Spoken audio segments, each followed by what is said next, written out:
Okay, good. So yeah, well that's awesome. So excited to have you, Deborah. As folks know, we had to reschedule. I think this is the third attempt to get Deborah on, but she's here and she's brought her My posse. team, So, my team, uh, my team. but Yep. let's start, Deborah, with our usual thing of we'll go through and introduce ourselves. The folks that Yep. you brought will have a chance to say a little bit more about themselves, but also since you've some of your folks don't know all of us, they can meet us as well. So Martin, why don't I start with you? Yeah, Martin Kessel. I'm kind of the assistant coordinator or a tech coordinator for Coffee with a Purpose, and been on town meeting for a long time, more than 20 years, and most of that time also uh, on the Open Space Advisory Committee and a lot, various other things around town. Thanks, Martin. And I moderate this group, taking over from the legendary Pat Conway, who will um, longtime member of First Congregational Church here in town, do a lot of my volunteer work with that group. Sarah? I'm Sarah Hanna, also a longtime town meeting member, retired hydrogeologist, spent my career doing hazardous waste site cleanup work, very interested in the environmental justice thing about this talk that I think we're about to hear. So yeah, welcome everybody. And Elaine, if you want to come off mute. Just got to take the mute. You got to take the mute off, Elaine. Okay. There we go. Great. Relatively new to Natick, but my son and his family, Josh, have lived here for a long time. I've been involved in disability rights since the late 60s. I was at the White House when the Fair Housing Amendments Act was signed, and the later one that include, I can't remember all the words. Anyway, I'm here and I appreciate this weekly updating of what's going on in the world. Thank you. Thanks, Elaine. Brian? Hi, Brian McPherson, lived in Natick for 31 years, town meeting member for the past couple, advocating for Lake Cochituate and environmental efforts. Thanks for coming and giving us this presentation. Thanks, Brian. Pat? Good morning. Deborah, nice to see you. And thank you for coming with your team. I'm Pat Conaway, the Keep Natick Beautiful kind of trash and trails guy, I guess. Thank you. Carol? Yeah, good morning, Deborah. I'm Carol Blitz, and we know each other really well. And this is this is a joke, but the last time I met Deborah was at Roach Brothers with Hippolyte, and it ended up she decided she's going to marry him off. No, Carol, I didn't want to marry him. You probably thought I would wanted to, but he's too young for me. I was going to introduce him to some young ladies. That's right. A bunch of them, and so if he still wants to get married, let me know. Carol. You'll have another blind date. Yeah, you'll have another chance in March when he comes to visit. Good. Okay. All right. That sounds good. Rick? Got to come off mute, Rick. Back on mute. Yeah, I'm Rick Deborah. I'm on town meeting, and I've gotten involved in our environmental affairs and in Natick, and been impressed with your leadership, Deborah. I think I met you once, way back when I first moved here, and follow you since. So looking forward to this morning. Thank you. Thanks. Sally? Hi, good morning. Deborah, this is a real treat. Thank you for making this happen this morning.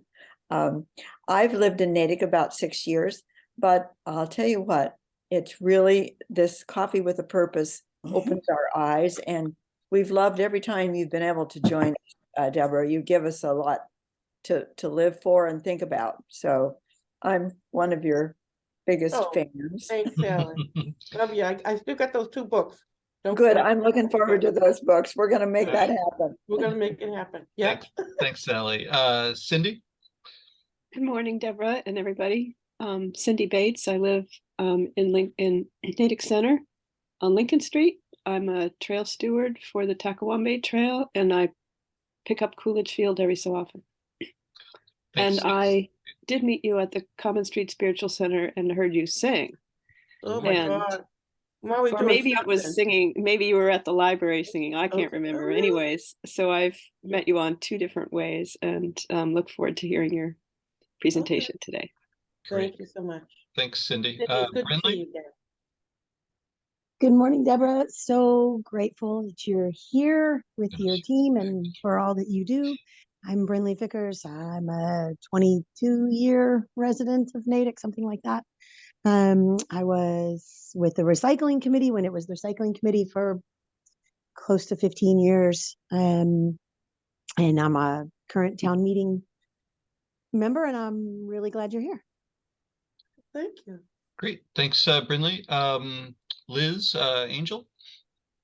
Just come off mute there. You got to come off mute, Liz.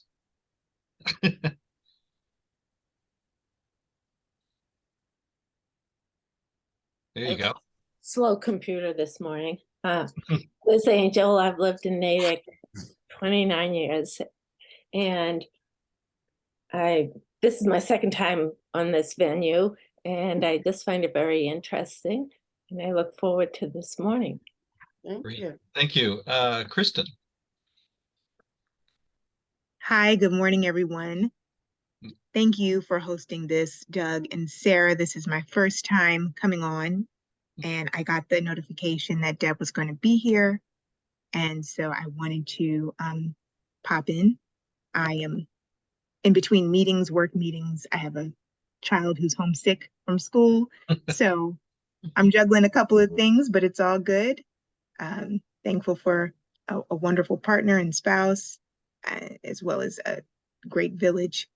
And separately, I'm running, just for full transparency, I'm also running for select board. So happy to be here. Excellent. Thanks, Kristen. And for everybody's benefit, Kristen will be one of our speakers later on as we feature the select board candidates. And then let me just circle back to Fran. Good morning, Fran Pollitt. I live in Wayland. I met Deborah through her devotional at Common Street Spiritual Center. And so over the last 2.5 years, we've become friends. So thank you for this space. Great. Thanks, Fran. And Barry? Thanks. Morning, everybody. I'm Barry Kippert. I'm the director of the public health department at an organization called the Metropolitan Area Planning Council, and had the great pleasure of working with Deb on a climate and environmental justice project that included Natick. So here to join in a little bit, but thank you for the chance to join you all. Great. Thanks, Barry. And I know Marie was here earlier. I think she's dropped off, but hopefully she'll rejoin. So Deborah, let me come back and turn it over to you at this point. Again, thanks for joining us. We look forward to hearing everything you have to say. Okay, Marie is dropping off her son to school, so that's why she had to drop off, but she'll be back on.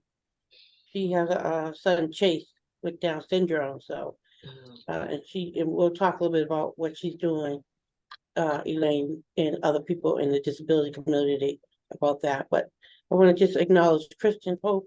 She's a great support to me. She has been since I moved to Natick. I support her for her run for the select board, and I'm praying that she gets in, because we need time for a change, I believe. That's just a personal PSA. I hope that Kristen, I hope you don't get me for that, but I love Kristen Pope so much. So and just popping on is my nephew Ralph, and Ralph is the social media person for Native Black Lives Matter. He does all those wonderful posts that you see. And I see my friend Donna McKenzie from the school board. She just popped on. I don't know, Dan, do you want them to say, introduce themselves? Sure, if they want to say hello. Ralph, you want to, well, it looks like you might be driving. I'm not sure. I don't want to disrupt you there. But, he's the social media person, yeah. but Donna, if she wants to introduce herself, I did introduce her, but. Hi, I'm Donna, and I'm glad to be here, and apologies for not having my camera on. I just woke up. I just, you don't want to see me with my camera on, but I'm delighted to be here. Thank you for your email, Deb. I appreciate it. Sure. Thanks, Donna. Thanks Good. for your coming. And- support. And we have Tom. You know, Tom is the emeritus. He resigned from Native Black Matter, but he is now emeritus. He's not getting out of this. Tom Daly, yeah, he's away this week, I believe, He's right? away, yeah, but he Yeah. wanted me to make it February 3rd, but I couldn't because of, you know, you're doing the select board. So here I am, and I'll just go over a little bit of things that we did from 2022. We did a couple of interesting Zooms, which I would implore you to look at if you can. We did Black Teachers Matters. And Black Teachers Matter Executive Director is Sharon Hinton. Now I know you know about, do you know about the Embrace statue that just was unveiled? Yep. In Boston? Yep. Yeah, so there was there were 67 civil rights leaders that were also going to be immortalized or recognized as part of the ceremony. My aunt Mildred Haley is one of those civil rights leaders for housing. I call her the housing guru of the nation. And so she's one of them. And we also have this person, Sharon Hinton, who I wanted you guys to try to get the video. It's in Natick, Pegasus. We interviewed her last year. Her father, Cornell Eaton, is one of the 67 civil rights leaders too. But she's dynamic, and if you listen to that, you'll be like very enlightened. She's an educator. She has several master's degrees. She's a teacher, so she started Black Teachers Matter. We have no affiliation, but she did come, and we're going to do a part 2 if I can convince her to come back. We also did Dee Dee's Cry. Dee Dee's Cry is an organization where the young woman committed suicide, and her sister, Toy Burton, started Dee Dee's Cry, which is an organization for African Americans, particularly about mental health. Okay, she lived in Mattapan and Dorchester, and because of all the mental health, because her sister committed suicide, she couldn't find the services, so she started her own organization, Dee Dee's Cry. So we interviewed her. We interviewed the select board members. We interviewed Bruce. We interviewed Catherine, and we also interviewed Cody, and that was a great interview we had.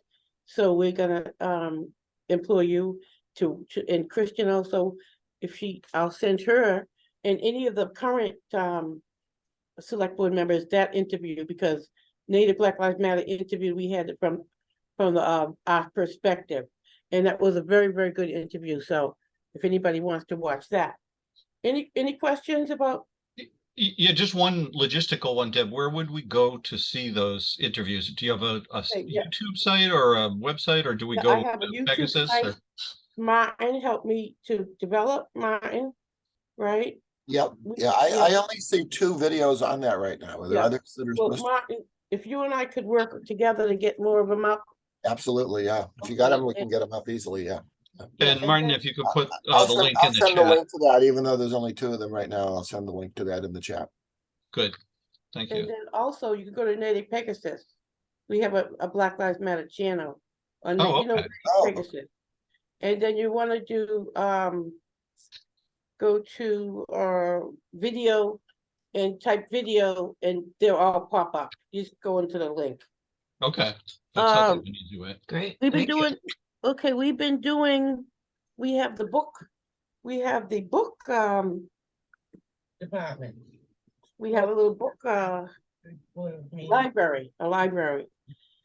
We haven't housed it yet, but it's in my house. If anybody wants a book, I have some great books, and I'm a librarian, so I get books. My latest book I got is called Open Season by Benjamin Crump, and that will explain a lot of what was going on today.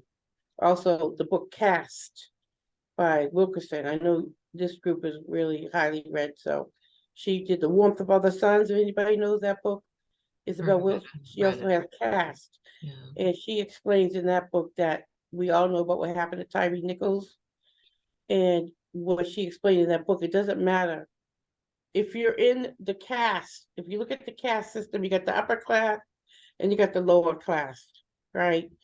Caste. And anyone could operate on behalf of the member of the low upper class to, you know, denigrate the lower class, because these were Black officers. So if you read the book Cast, these are my recommendations for Native Black Lives Matter. So I would Cast by Isabel Wilkerson and Open Season by Benjamin Crump. But you got to come to my library. Don't buy the books. I have the library, and I do. And my nephew, I have a book. This is one of my favorite books. I'm gonna have to take myself off of. Can you see this book? Not really, huh? It pops in and out of your virtual Yeah, background. that's Will. Yeah. That's Will. Well, my nephew came and I'm not gonna put him on the spot, but he took one of my library books. He didn't know it was my library book. And now I had to replace it because my books are my treasures. I treasure books, you know, because that's where you get the power. Is that you, Ralph? You haven't returned the book? Well, we decided that he can keep it. Okay. I replaced it. I can't run after him. He's too slow to get my book back. So, and God bless me, because now it was only $10. So I got Will back, and I have Harry. I have Harry now. See him? Oh, there you go. I got Will and I got Harry. And that's what I do. I sit, I read, and then I analyze things. So those are one of the other things we did last year. Was Frederick Douglass does that speech every year on the 4th of July. What to the slave is the 4th of July. Yep. Oh, I couldn't wait to do that one. I had a part in that, and I enjoyed it because they asked Native Black Lives Matter to do it. And so we got a bunch of people from our organization to do it, and they were great. We had kids, we had everybody. This year, we're going to do it on Juneteenth. Oh. So we're going to combine it. Nikki called me. She said, Deb, can you still work with us? I said, sure, Nikki. And I said, make me a volunteer, because I love my name in lights, but I'm just going to be a volunteer. So this year, we're going to have a membership fee of $25 for Native for Black Lives Matter. So anybody who wants to join is $25, but we're a nonprofit we're under a ministry, Way of the Cross ministry. Now we have 2 levels of giving. The $25, you get a book, you get access to the library, and you get a free mug or t-shirt, whatever you want from my plethora of stuff. $10, you'll just get the newsletter. We're gonna have a newsletter this year. Okay, we're gonna put everything in writing, and I need someone to help me with the financial piece. I need somebody in the finances that'll do my financial records, because I don't want to get tied up and stuff. What we're doing this year, we're doing something called Black Lives Matter, Songs for Black Lives Matter. I'm gonna turn it over to Francis. You're gonna talk about what we're doing, Songs for Black Lives Matter. So friends, as you know, I met Deborah through Common Street Spiritual Center. They provide a link, and Deborah does a weekly devotional, and it takes on different forms. I'm a member of the Baha'i faith, and so we believe in unity amongst all people, amongst all religions. So this is an opportunity for me to befriend Deborah, a person of color, and really get to know her. And presently, she's chosen this book called Psalms for Black Lives. And it's written by 2 Black clergy. And we go through some Psalms together, and then we reflect together. So it's not just reading the Psalm, but it's also talking about it in our own life.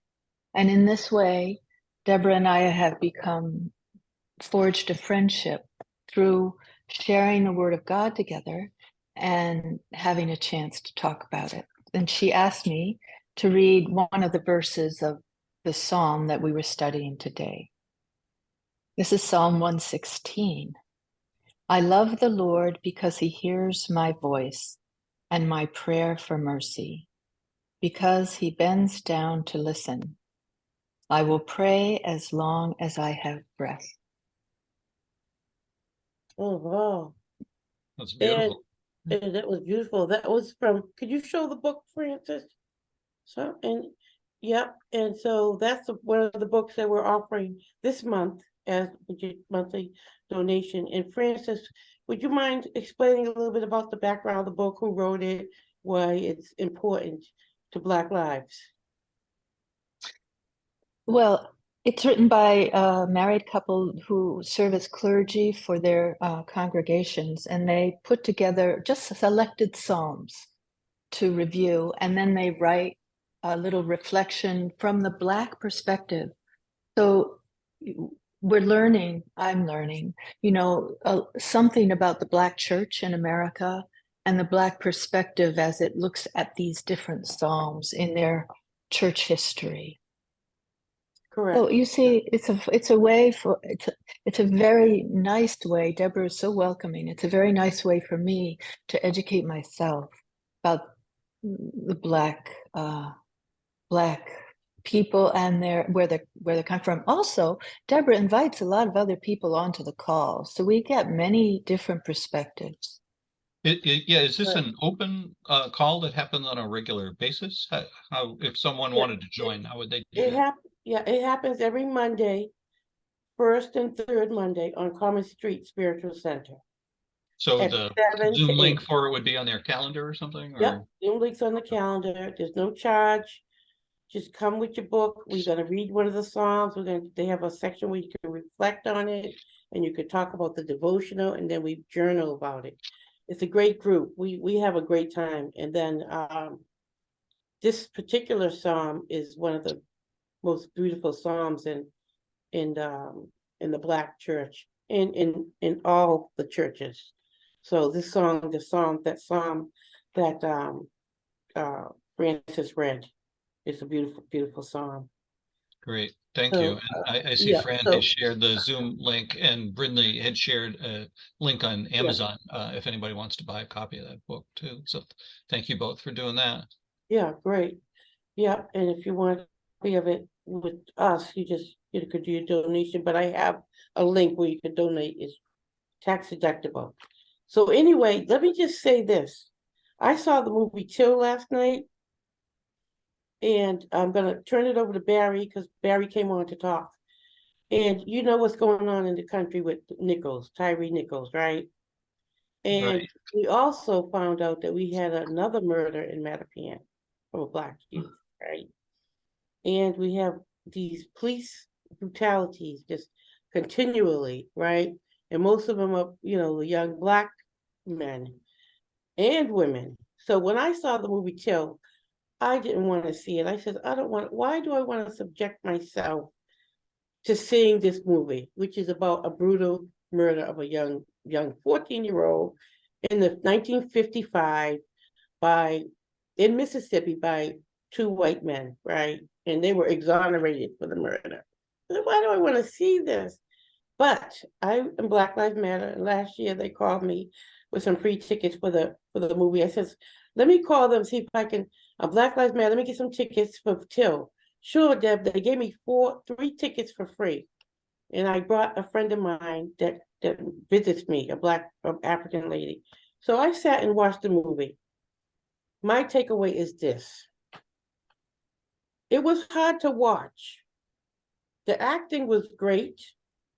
Till's mother was great, and Whoopi Goldberg was in the movie. I like to see Whoopi Goldberg. She's good. And the whole thing is, Mrs. Mamie Till knew that she wasn't going to get the justice for her son, right? It was a brutal murder. He was disfigured, etc., etc. Now, everybody should go see the movie. It's over there in TCAN. In fact, I'm going to go again.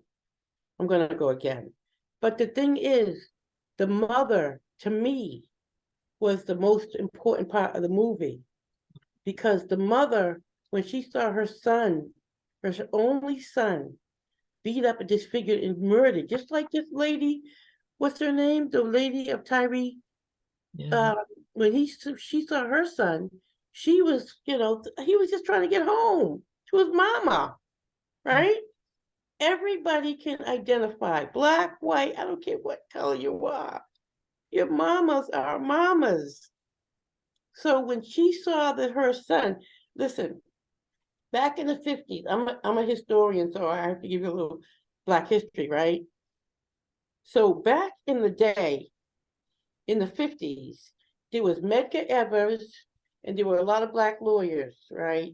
And they went to Mamie Till because it was so horrific, this murder. And she was able to get, they said to her, listen, you're not going to get this justice, because they all look like the same guy that killed you. Was an all-white jury in Mississippi. Okay.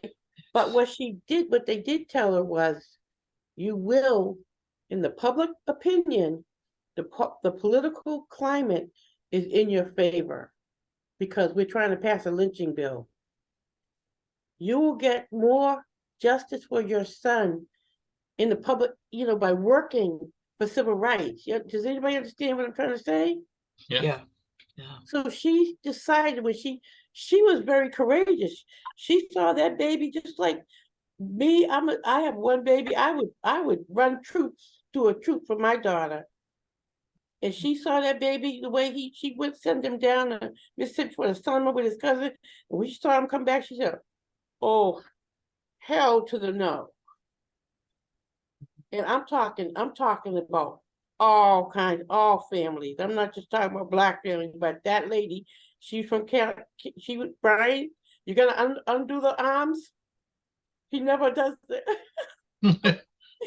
Brian never undoes the arms. We did so anyway, when she saw it was something rose up in her. And she said, I'm going to Mississippi. I'm gonna sit at that trial. And they were poking at her, what do well, how do we know? She said, I do know that's my son. The moral of the story is there was a mother who went down there through all kinds of odds. They didn't want to send the body of Emmett Till back. But that mother said, oh no, you're not just gonna bury my son like in a box, like he never existed. Bring that body back. She brought the body back to Chicago. They had an open casket history, touched off the civil rights movement. It was in it. I talked to my cousin today. She was the same age. She's 80. My mother's first cousin. She's the same age as Emmett Till. She said that picture was in a Jet magazine. It was all over the world. Just like with George Floyd, it wasn't just Black kids out there, it was white kids. Everybody was out there. It's interesting, Deborah. Doug and I just listened to a lecture by a Wellesley College professor who has been, she's in the, I don't know whether it's called the Black Studies Department these days. I don't know exactly what the name of the department is, but she has been researching Emmett Till's murder. And she just, after many years of searching, found the copy of Jet magazine, an actual physical copy that had those photographs. And so it's just, this is like her life's work to study this. And it was absolutely fascinating. Yeah. Who is that speaking? I can't see. That was Sarah is speaking. Yeah, this is Sarah, and the woman speaking was a professor at Wellesley College whose name is blanking out of my mind at the moment. I could send it to you. She was really fascinating to listen to, and she had made it her, one of her life goals was to, because magazines tend not to last, from 70 years ago. It's hard to get a physical copy of a magazine, and she has tracked down actually a huge collection of Jet magazine, different issues that she has gotten into the Wellesley College archives in the library. So, so I would like to see it. Yeah, well, I can send you her name. Yeah, there might have been a recording of that talk too. Yeah, there might be a recording. I can send you her name. I'm sure YouTube would find a lot to talk about because she was I would love that. Now, getting back to the Black church. Let's get back to the Black church, guys. Just for a minute, I'm gonna take you to church. Everything undergirds the Black church. You know, the Black, because we had to pray with Martin Luther King. Martin Luther King was a pastor. And we had to pray. Civil rights movement, we had to pray to get through. We still have to pray. And we all have to pray. Black, white. That's what Fran comes on the line. Fran, she be telling me all of these Baha'i prayers. I don't know who Baha'i is, but I listen to her. Because she sounds so good and she makes sense. And with my mother, you know, my mother passed. And oh, that was the love of my life. Francis was on the call. My mother would come on and Francis would read those prayers. My mother was so comforted. So me and Francis, I wouldn't even be on this morning if Francis, we had prayers morning. Francis said, I said, Francis, come on at 10. She said, Deb, it's at 9. I said, what? I wouldn't even be on for Francis. Last week I had to move the date. So anyway, I'm going to turn over to Barry. Brian, if you want to cross your arms, if it makes you feel better, cross them. I'm not telling you what to do. All right, so we're going to turn it over to Barry because a good part of this type of justice, social justice, is climate change. Barry, would you take it away from me? I'm done talking for now.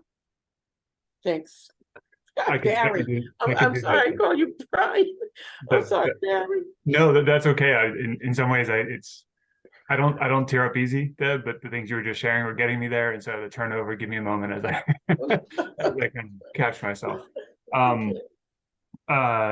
So thank you again for the chance to be here. Thank you, Deb, for to join you. I was here once before with Deb, and I think a colleague of ours, Jillian Wilson Martin from the town of Natick may have been here as well too, but we've been working on a project that involves Natick, but also Framingham and Ashland, and has particularly been looking at how we might expect climate change to affect us all, but in particular, how those of us who live in areas that are often kind of characterized as environmental justice areas, where we have greater proportions of people of color, greater proportions of people with kind of limited or lower incomes, and greater proportions of folks whose primary or preferred language may not be English.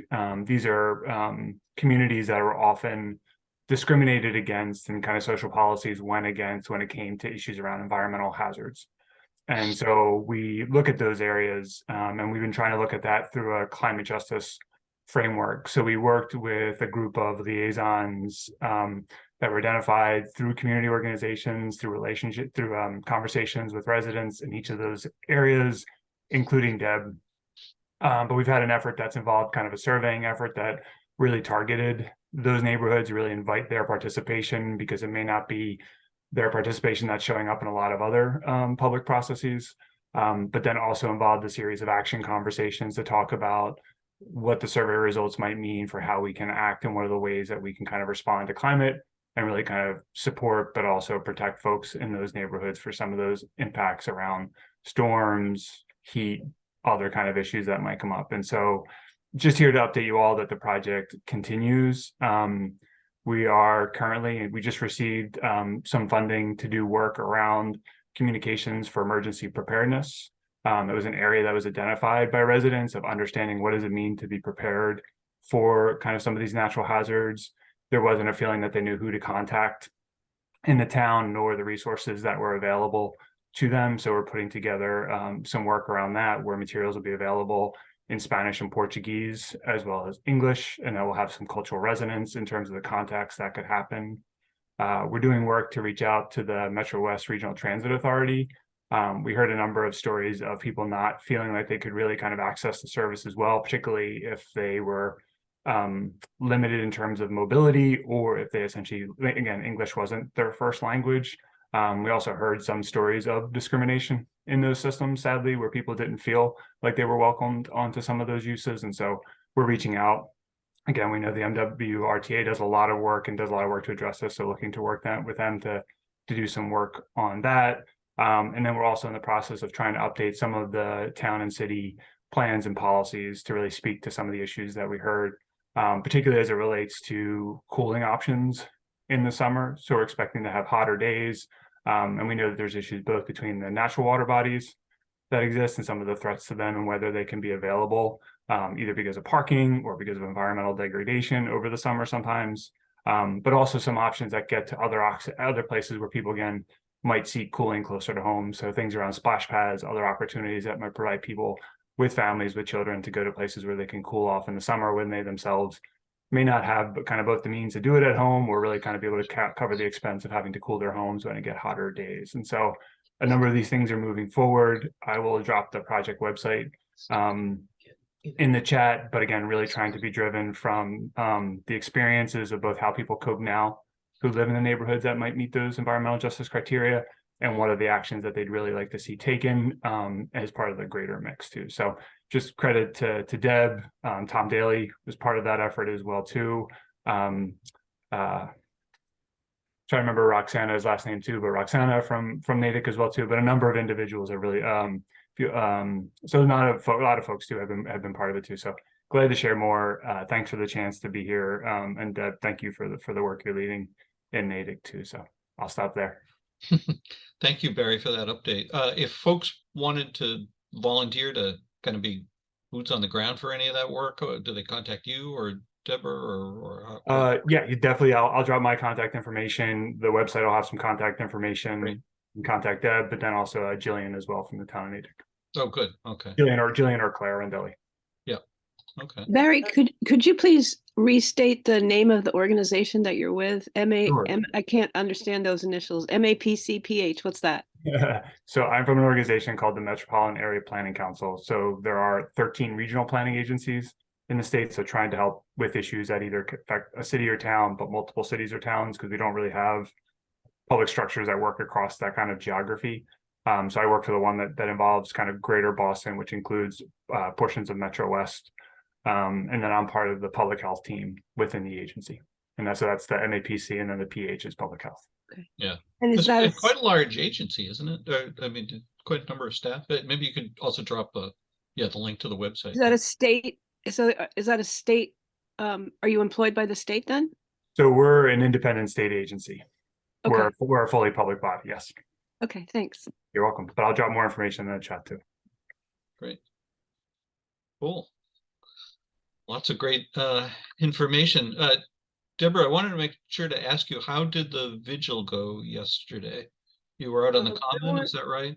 Yeah, there was maybe about one person called, said she was by there, and another person called and said she came by, he came by, but it was such short notice, that not many people, but I think we'll plan something else. But just by way of announcement, I'm going to ask Ralph to speak briefly about his work as the social media coordinator at Natick for Black Lives Matter. Ralph,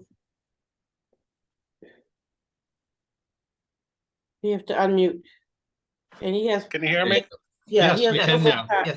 local Okay. ties. I'm sorry. What was your question? I was just transitioning from driving.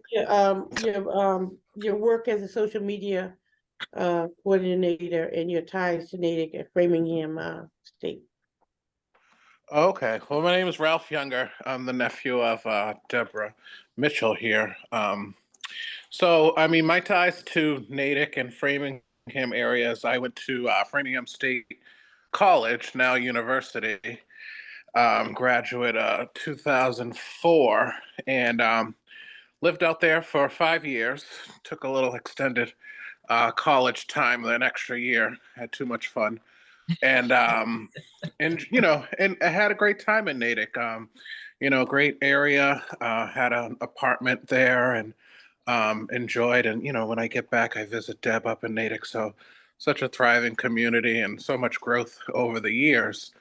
And then fast forward, I went into hospitality, and I own a catering company and worked in various jobs in the hospitality industry, and planning events and parties and catering and things like that.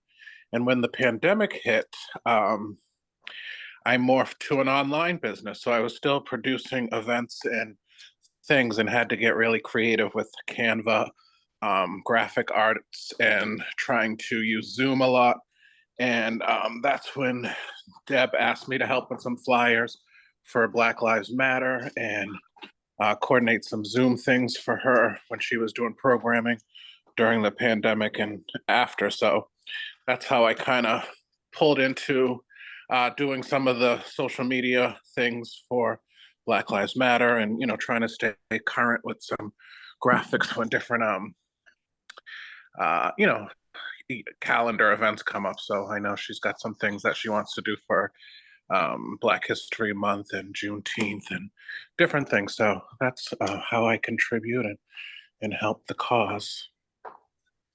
Yep, and he makes the best fried chicken in all of the country. Wow. Well, and he's a great chef. Now I'm gonna introduce his mom. He's on the payroll for the Black Lives Matter, just a little stipend that he gets because he does a lot of work and he's very creative. And it was Tom Daly's idea to get him on board. So he's excellent. Thank you so much, Ralph, Chef Ralph. And he also does cooking shows. If anybody's interested in seeing any of his cooking shows, he works with children with disabilities that does cooking. So his mom, Marie, also has a catering business and a bread, Marie's Bread. Could you speak a little bit about your company, Marie, and what you do in your Conversations for Matter on race relations, etc. Marie? Good morning. I'm Marie Younger Blackburn, Deborah's sister, and I'm here in Mashpee, Massachusetts. I have been on the Cape for about 36 years.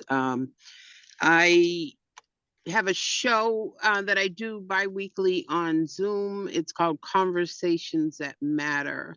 It's a show on diversity, race, inclusion, and social justice. It's sponsored by the Department of Developmental Health and Kennedy Donovan Center. I have a 18-year-old son with Down syndrome. So we talk a lot about inclusion. And let me see, I, assist Debbie where needed. I'm not a member of Natick Black Lives Matter, but, I am her sister and assist her when needed, and, always here to support her in whatever endeavors that she is into. Let's see, what else, Deb? We want to talk about being together, the senior project. Yeah. So my son, he is 18 years old and he has Down syndrome. Two things: I created a business for him so that he would have an income and build his skills. So we have Marie's Homemade Breads, and we have a website, marieshomemadeBreads.com. Chase delivers the breads, and they're like bundt cakes. And, we have an initiative, #IncludeMe. Again, we work on inclusion, right? Just to lift up the initiative of people belonging, right? We belong in the workplace, we belong in social, recreational activities, education, wherever people live and thrive and want to be, we all belong. So another thing that we are working on right now, his senior project is called Band Together for Inclusion, and we will have a big event at Mashpee Middle High School.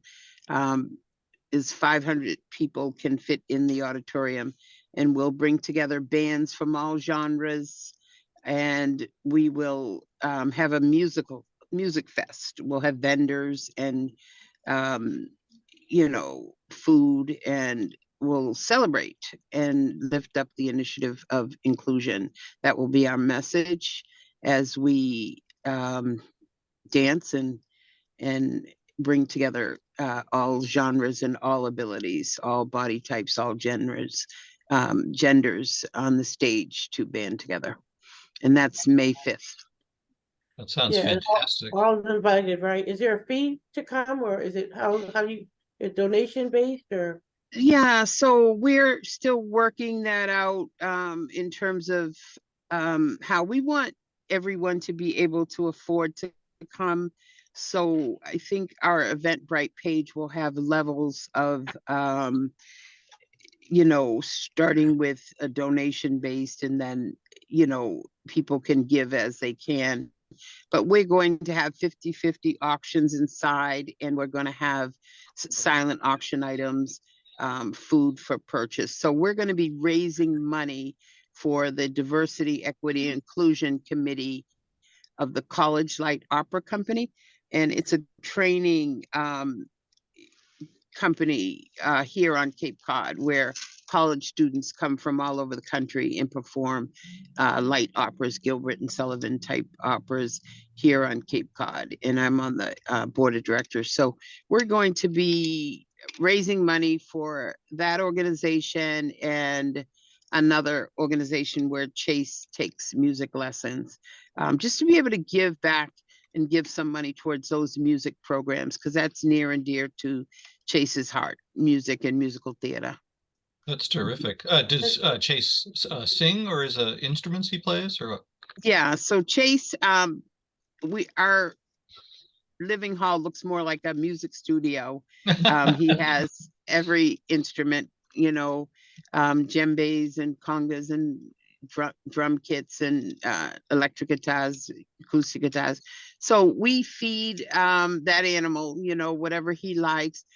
He does open mics. He and I did an open mic yesterday. I did poetry and he did Hey Jude. He sang. Wow. Chase is not proficient in anything.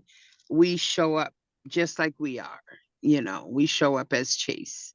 And the world loves him, and he has a message and a purpose, and we just live fully. And we're, people think that he's being taught. They say, oh, you're such a good mom and you're teaching Chase to live in the community. And it's the opposite.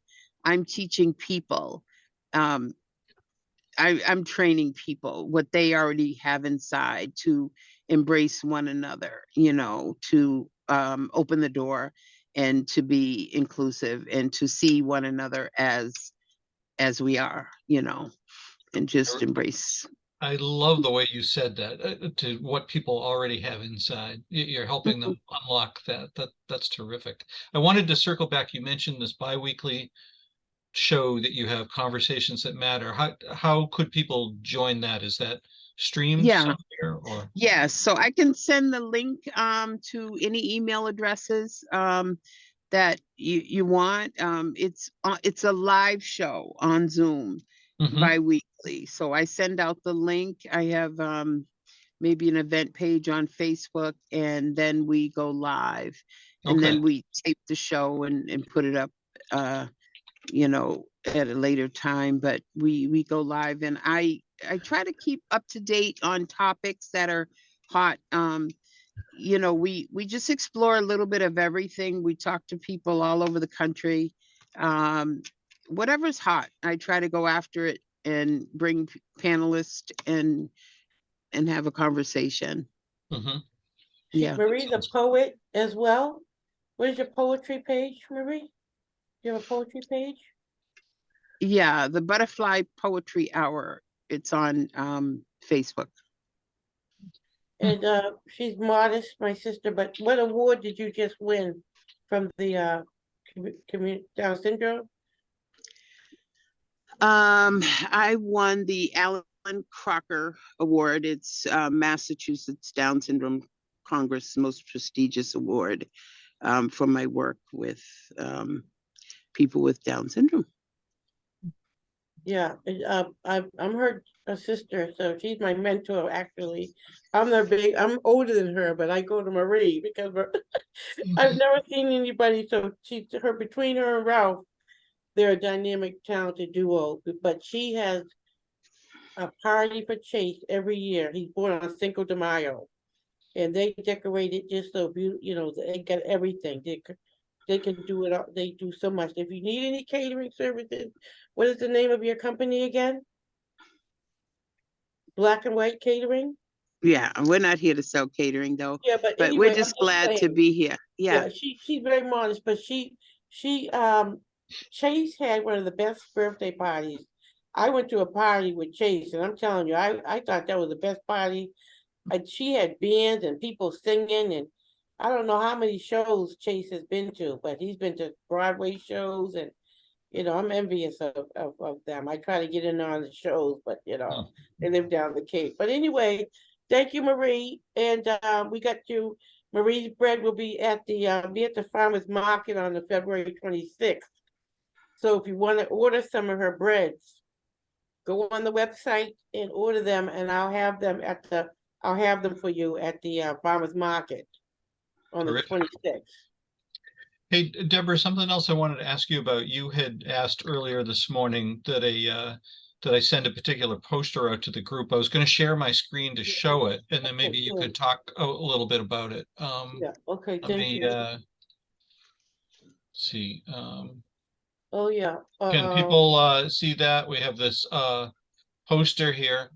Black Right, men like I deserve to talked grow about old, and the then black moms, yeah, right? it seems to be calling attention to an event. Did you want to Yeah, speak about yeah. that too, or? Yeah, this is Mental Health Summit while Black. In Mental Health while Black. You have driving while Black, this by Black. This is mental health while Black. And it's from the person I described earlier, Dee Dee's Cry organization. Her sister committed suicide, and there was no services. So there she is, Toy Burton. She started this organization. We did 2 interviews with her. You can find Martin's going to help me put them up there on the website. We did 2 interviews with her, but she just, hey, there was no mental health services. When I got sick with mental illness, there was no services in Boston. I come out here and they're coming out of it's everywhere, the mental health services. So this lady just started her own organization for people of color. Anybody's invited, and there was some controversy about that Embrace statue. Remember, that Yeah. Embrace Right. Yep. statue. So the founder and the person of the director from the Embrace statue, he's going to be one of the speakers, and they're going to talk about that. So if you want to come, get your tickets. It's going to be a great event. I've already petitioned for my ticket, and I got a seat at the table. I will make it. I will make it. And the other picture there is when I talked about the black moms. You see that black mom and how she looks? I'm telling you, we won't rest until we get the justice that we deserve. And sometimes you're not going to get the justice in the courts because the courts are stacked against so many of us as blacks and poor people. But we can do it. God is with us. And that picture I wanted to show you that black men deserve to grow old. And somebody posted that. And I mean that it's just horrific. It's just horrific. I didn't want to watch it. And Francis and I talked this morning. When they put these videos out, it's almost like a show. Come on, you gotta watch the show. It's not a show, it's somebody's life that is being taken from them right before your eyes. That stuff, nobody needs to see that stuff. But see, back in the day, there's a history to it. When they used to lynch black people, they used to have white people come out, mobs, and they used to all get together like it was a show. But it's not. Now, I have to introduce Bishop Kelly. He's the advisor to Black Lives Matter. Bishop, are you there? Yep. Bishop, you just need to come off mute, maybe? Or there we go. Good morning, everyone. Morning. Yeah, good morning, Bishop. Yeah, sorry I'm late, but I had gotten the information that we would be coming on at 10 o'clock. So I had some other prior meetings before 10 o'clock, but I just appreciate everyone that have come on and spoken. And I don't think I can add too much more on what have already been said in regards to Deborah and her work and her compassion, but just a brief synopsis of who I am.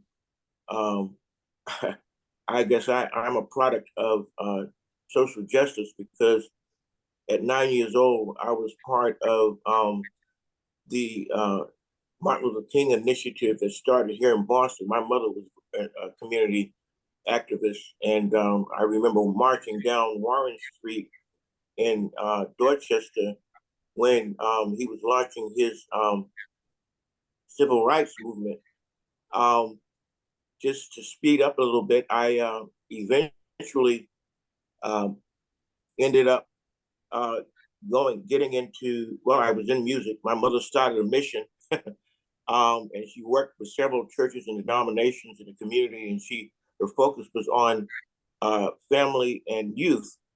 And we were all involved in all of that. And eventually my interest was in business and finance, and I ended up becoming a middle manager at one of the second largest banks in Boston. Some of you might be aware of that bank, Chalmers Bank of Boston.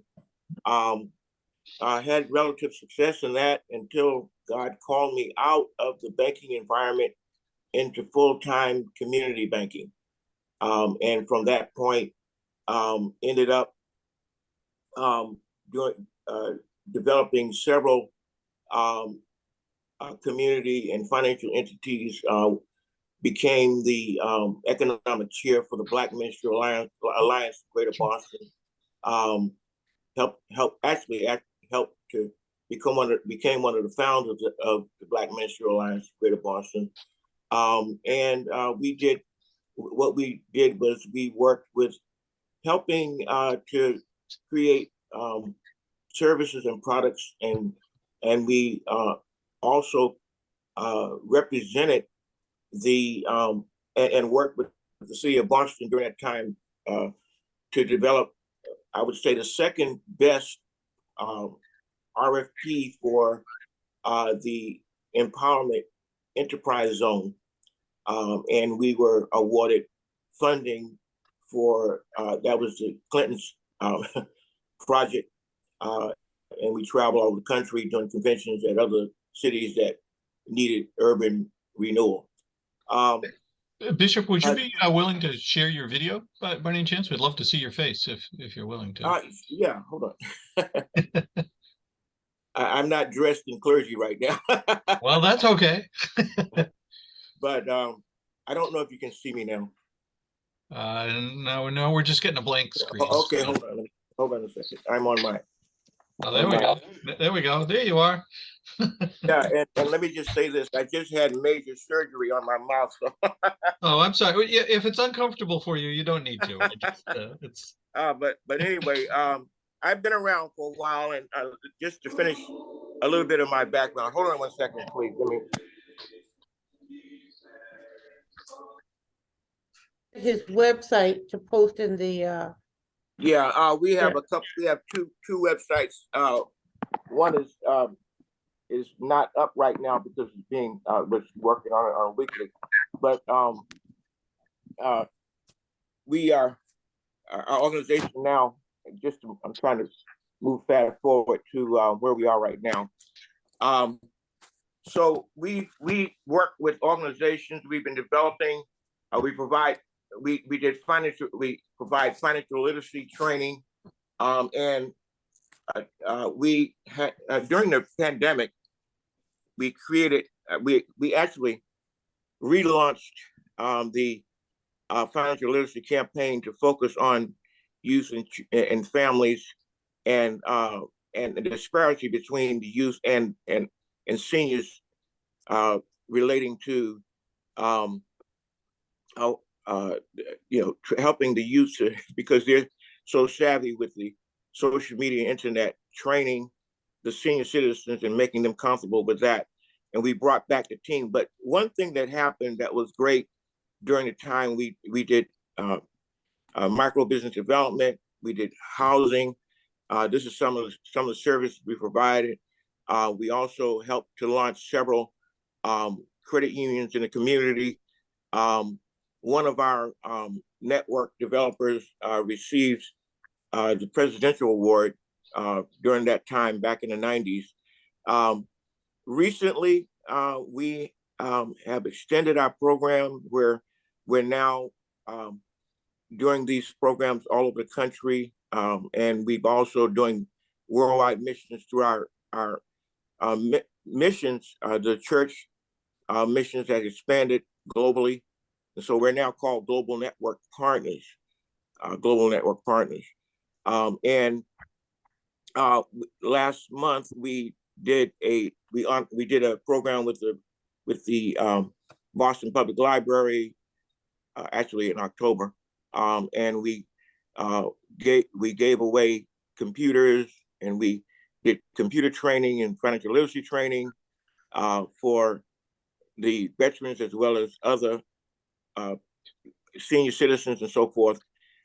In November and December, we went to one of our locations in Georgia called Club E. It's one of those micro small business centers. It's really the model that we had developed here in Boston that somehow never did get traction. But those are some of the things that we do.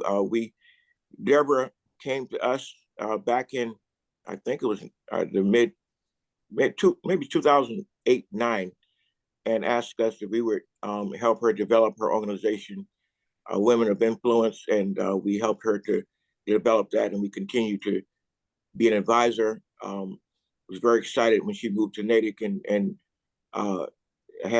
she has a great passion and compassion to step in and help people and help to bring justice, and asked us if we would just be an advisor. So that's what we do. We advise her. With our financial support system and with our community experience, we advise her. With our missions experience, we also advise her as well in terms of how she can bring in revenues and resources also to help her organization. So we appreciate what you're doing, and thank you for this time. I appreciate it, Deborah, for inviting me, and just pray that we'll continue to get good people like you have one right now that's interested in your program. Yes, and Bishop, what is the link? Could you just give me the link for the group? Yeah, there's, as I said, the link, the website is today is down. Is gnpwotc.org, gnpwotc.org. But there's another one, the financial literacy one is Global Network Partners, gnp.myecon.net. I'll say it again, Global Network Partners, small gnp.myecon.net. That's our financial website. We have two. Okay. I got it. Yeah. Okay. But thank you all. I appreciate it. And just our prayers go out to you all. And if you believe in prayer, please keep us up in prayer as well as we continue to try to make a difference in our community. And I was ordained, right, Bishop, under your church? Oh yes. Yeah, we have a convocation every year where we recognize and award certifications to individuals who are doing work like Deborah, and she has been ordained as a community leader and a minister. Okay, thank you, Bishop. Well, I appreciate that. Thank you for joining us. Yeah, thank you. And also, you guys know Ian at the Commonwealth Spiritual Center. He's also one of my advisors. And Bishop and Ian have talked and spoken. And so I feel like I have a solid base, you know what I mean? With Natick as well as with the clergy. So, and I did not plan to come to Natick to live, but God, I believe that because I wanted to live in Natick. My daughter was in Natick, the Medco. You know about the Medco program. She was in the Medco. She was in Natick Medco from kindergarten up until 10th grade. And so my mother was an elder, so she was able to get an apartment in Natick and keep her house. So I was trying to get into Newton, but God, and I was praying, and God said, nope, you're going to be in Natick. And I love Natick. I love it because it's a wonderful community. I love the arts. You're artsy. I wrote my first book, Poppin' Beans, and it's just a great place. I just like it. I like it. There's a lot of jobs. My mother used to joke all the jobs they got out here in Natick. I think I worked at every store in Natick. I'm back at Amazon now. I work at Amazon. So, but I worked at Donaldson's. You know Donaldson's in Wayland. Yep. I worked at Donaldson's. I worked at Staples. I worked at Walgreens for a little while. Welcome to Walgreens. I was at Roach Brothers, and I was at Macy's. All over the place. Yeah, and my daughter worked at I made her work at Donald's with me. I said, we're in a new community. You got to start off working with me. And they actually, that's how I got into Donald's, because they wanted my daughter, but she wouldn't come for it. Okay, we'll take you, Deb. So I worked there. Yeah. And then she worked with me.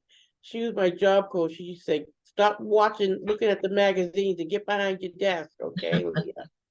And so then she told me she used to do I was like, Lucille, I know everybody watching I Love Lucy. We watched it. No, I had to do the carts when I used to go out in the I used to go out in the cart. They said, okay, Deb, get all the carts together. You know how the people do the carts and they bring them in from the supermarket. Yeah. My carts were flying in every different direction. Like, I mean, I could have been on I Love Lucy, and it could have been an episode of I Love Lucy. When my daughter went out to do the cars, they were all straight and they would push them all. And she, and they still ask me today, when's Leah coming back to work? But Leah said after a while, I had her hostage at Donald's, and she had to work with me. And I trained her up, and I trained her on the ground. Come on, we have to stick together in a new town. And she broke free. Mom, I'm not going to do it no more, she told me. And she said, I'm going to work in the mall. And she worked at, what's that place they do the yogurt? She worked at some yogurt place in the mall. And she loved it over there. And so after she graduated from Natick High, she was on a basketball team. She was like a big fish in a small town. Because she was in Natick on the basketball team, but she didn't get recognized. When she came to, she was a new, when she came to Natick, she really excelled. They went all the way to the top and everything. I was won the whole thing. And then I sent her off. She graduated from Natick High. Then she went to Amherst, UMass Amherst, and she studied public health. I wanted her to be a doctor. She said she's going to be a physical. Nope, I don't want to do that. So she's very, not like me. I tried to be a doctor. I flunked out my first year at Tufts University because being a doctor, because I took chemistry, bio, and calculus in the first semester, and I cried my eyeballs out. So Leah told me she wasn't going to do it. She didn't want to do it, so she's a public health major. So she wants to work in the community like the family does. She wants to be like in the community, working as an activist in the public health field. So she graduated from UMass Amherst, and she flew off to California. She's at UCLA. In public health. Wow, that's exciting. When did she graduate from high school? She graduated in 2016. Okay, so she's a little younger than our kids. And then when she went to UMass Amherst, it was 2020. And she graduated, and she was the first class with the COVID. So they had it was a virtual graduation. I was like, good, I don't have to go to those graduates, sit in those hours, I turned it on TV, it was there.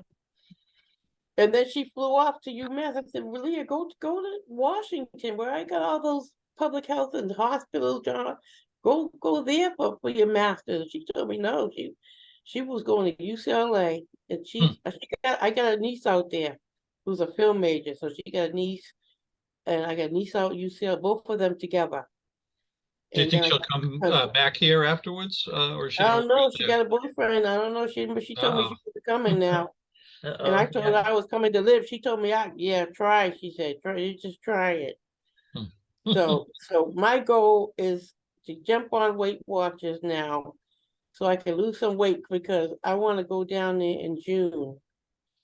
and Bishop Kelly got me involved in this, whatever he got me in, the icon thing, and I got my own travel agency now. So, I thought I didn't know he was on. I'm sorry, Bishop. He's watching you. He's taking it all in, Deb. I'm sorry, Bishop. I don't want him to take my certificate. Yeah, that's quite all right, Debbie. I don't want to Quite take all my right. certificate away because I do a prayer meeting once every 2 weeks with Bishop and his church, and I got my own prayer line, and I crack up because they call me Evangelist Mitchell. Hi, Evangelist Mitchell. Hi, So anyway, if you want to come to that, you can come to it every Friday. And then we meet Sunday nights. And last night, you ever watch the 1619 Project? It's on Hulu. Yeah. Okay. Yeah. So you gotta turn that on. So I just paid for Hulu so I can watch that. But a lot of good recommendations you've brought us. Yeah, I've got a long list of all the things you've mentioned. With any questions and answers so I can, I gotta get to work now. Right. Well, I really appreciate all of the folks. I mean, I really feel like you introduced your community to our community here. Yeah, that was great. Your colleagues and your relatives and so forth speaking. It's been very enriching. So yeah, who's that? Who's talking? Doug? Yeah, that's me. Well, yeah. that's the only thing I want to leave you with, and this is a nugget. This is a nugget that I think God dropped in my spirit. The way my mother said to me, Black people are like one big family, right? And it doesn't matter how you get here on this continent. We came over as slaves, right? Some people came over immigrants to whatever country you came through, right, Brian? Your parents and stuff. Well, you came over through another, maybe Switzerland, but we're all here. But the point I'm trying to make is when we did our thing in Bromley Heath, because my aunt was I told you she was the guru, the Aretha Franklin of the housing movement. It wasn't just my aunt, it was the whole family that worked together. See what I'm saying? In step. If she needed something, we would help her out. And so it's the same thing with the Till story. When Emmett Till was murdered and everything, it wasn't just Mamie. It was the whole Till family. It was the whole community of Black, and just with the same thing with Martin. It was the whole people's decided we're tired. We did that Montgomery bus boycott. So my point is, no matter how you got here, you got a family, and we're all part of the same family because the family of God. We're all part of the human family, and so we need each other. Doesn't matter what race, what color, what complexion. We're all family. Yeah. See, that's what I'm saying. And Yeah. so, I Carol, reiterate that. Just jumping in for a minute. Debbie, I really do feel your passion and compassion, and I just want to extend that to everybody that's on the line. But not all of us were slaves when we came to this country. Just want to reiterate. Not all of us, right? Okay, yes. Good. That's all. Not all Black people are slaves, okay. And I just want to say to Carol, I didn't try to marry Hippolyte. Let's clear that up. I did not try to marry him. I tried to marry him off. But if he would marry me, if he wants to, he wants a cougar. Yeah. All right, that's enough. I've done enough. You sure? Martin, did you have a question? Yeah, I had a your question. hand up. Yeah, sorry, didn't want to interrupt. Yeah, thanks for everything. I think we have more links and cross references in the chat here than in any other session, and I know that Doug does a good job of sending that off to people so they don't miss any of it. But I have potentially another one, which is you mentioned membership, and I get a lot of your emails, but I don't respond to them all. But I think I can afford the $25 to be a member, and I just want to know how to do that. What is the procedure? Okay, Bishop, is there a link for them to pay the membership? A Cash App? I know you had previously sent out the link Okay, to you your can, fundraising you site, can but I send don't it. know Yeah, that. actually, you can just go direct to the WOTC. It's $7 WOTC FYI. $7 WOTC FYI. FYI. Yes. Yeah, okay. We'll try to get that Yeah, in. that's direct. That's direct. Yes. Hey, Now, I got we another have- question too, if you We don't mind. also have a PayPal, but if you want to do PayPal, it's fine. But that's good enough right there. If you Yeah, I prefer that you do it through the WOTCI because Bishop is my my ministry is under Bishop and he's able to get the tax. Is it tax deductible?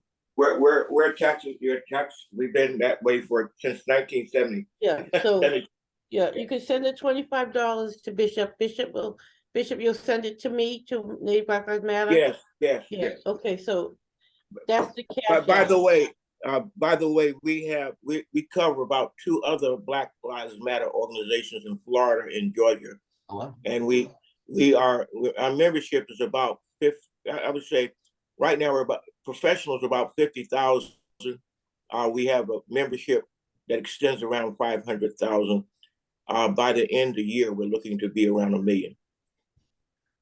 Yep, and this is the book that I'm gonna send you. If you want to become a member. Now, it's just a one-time membership because $25 a month is a little bit too much. We're not doing that. This is the book that you're gonna get. My second book. It crushed me, but I survived.